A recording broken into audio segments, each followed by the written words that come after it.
How to cut a leather belt. Leather belts are a great way to accessorize an outfit, and they can also be efficient. If you need or want a new belt but don't have the money to buy one, don't worry. Measuring the belt. If you are unsure how to measure your waist, use a tailor's tape measure or a piece of string and then measure the line against a ruler. Method 1. Using strap cutter.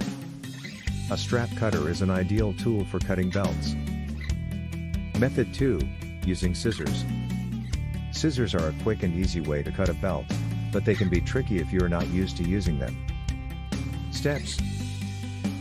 Cut off one end of the belt using scissors. Try to make this cut as even as possible to ensure a clean finish. With the remaining length of the belt, fold it in half so that the two cut ends meet. Cut the folded belt in half by placing the scissors parallel to the fold and cutting through the leather.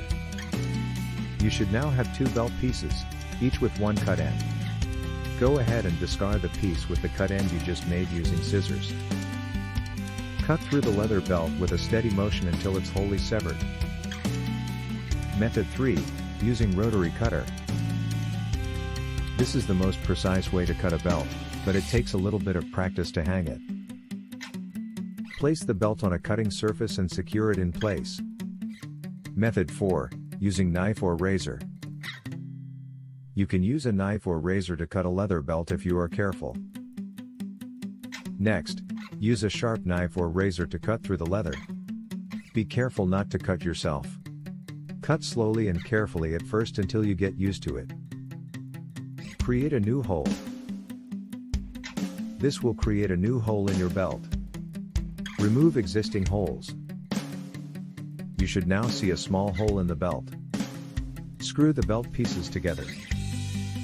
You can now use the joined belt as one continuous strap. How thick should a leather belt be? Generally speaking, thicker leather is more robust and can withstand wear and tear better than thinner leather. What's the best way to cut a leather belt? However, if your belt is made from extremely strong leather or has any other special features, you'll need to get something more specialized like a boot chisel or belting cutter. Can you cut a belt with scissors? It's always best to be safe and ask a professional to do the job. What is the best tool for cutting leather? The other great option is products like extreme cutters, which come in both hands-free and foot-operated models. Should you cut leather wet or dry? Just make sure not to use too much force when sanding or stripping, otherwise, scratches could occur in your leather surface. Conclusion. With a bit of practice, you will be able to easily cut a leather belt to size in just a few minutes. Share your video.